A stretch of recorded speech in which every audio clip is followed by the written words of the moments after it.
Patterns were hers, but there was something underneath it. Like someone was speaking through a filter that was almost perfect, but not quite. I told her I had to go and hung up feeling unsettled. I figured she was just having a weird day. We all do. But then, it kept happening. I'd call her, or she'd call me, and every few conversations there would be these moments where she'd say something our father used to say, or reference something only he would know.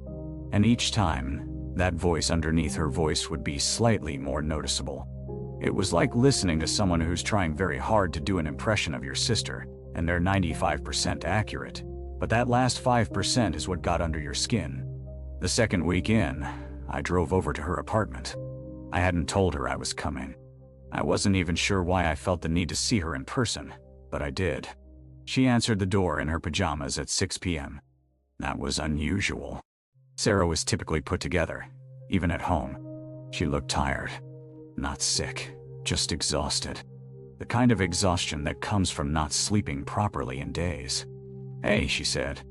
"I didn't know you were coming by." "Yeah, I was in the area," I lied. "Thought I'd surprise you." We sat down in her living room. I watched her carefully.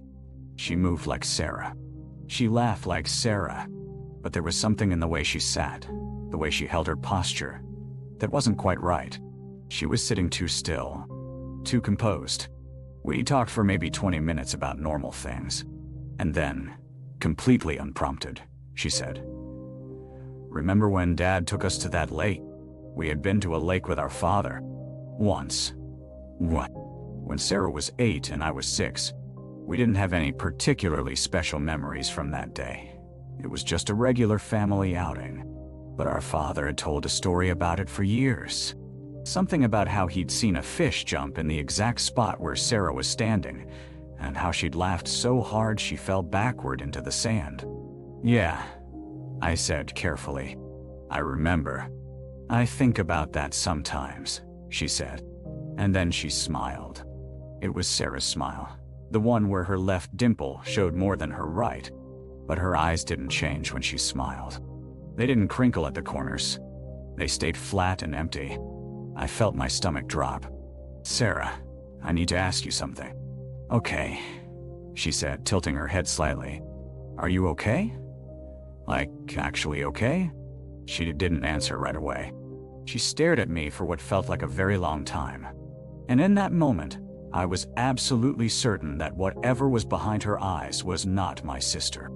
Then she blinked, and her whole demeanor changed. She suddenly looked confused and exhausted. "Yeah," she said slowly. "I'm fine. Why? You just seem off lately, the things you've been saying when we talk." "I'm probably just stressed about work," she interrupted. "I've been pulling long hours." But she wouldn't meet my eyes when she said it. I stayed for another 20 minutes, but the conversation became increasingly difficult. She kept giving me these sideways glances, like she was studying my reactions. When I finally left, I sat in my car for 10 minutes before I could bring myself to drive home. I didn't call her for 3 days. I needed to think about what I'd seen, what I'd heard. I considered going to see a doctor, thought maybe I was having some kind of mental break. But it had felt too real, too specific. On the 4th day, she called me. "Hey," she said. She sounded normal.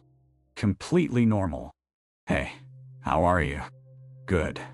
I wanted to apologize for how I've been lately." My heart rate picked up. "How do you mean?" "I don't know. I feel like I've been weird on the phone. I think I need to go back to therapy. Grieving Dad isn't something I've actually worked through, and I think it's been building up."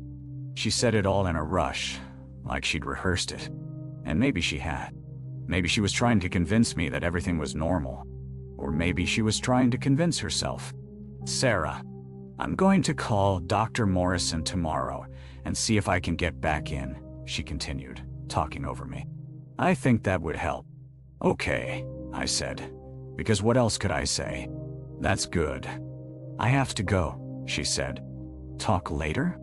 "Yeah, sure." She hung up before I could say anything else. I'm telling you this now because it's been almost 2 months since any of this happened, and I haven't actually verified that she did go back to therapy. Every time I try to ask her about it, she changes the subject. And every few weeks I'll be on the phone with her, and I'll hear it again. That subtle shift in her voice. That reference to our father that she shouldn't know. That moment where I become absolutely certain that I'm not talking to my sister.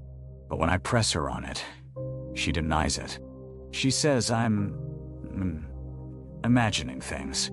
And maybe I am. But I know what I heard.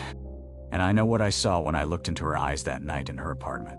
And I don't know what to do about it.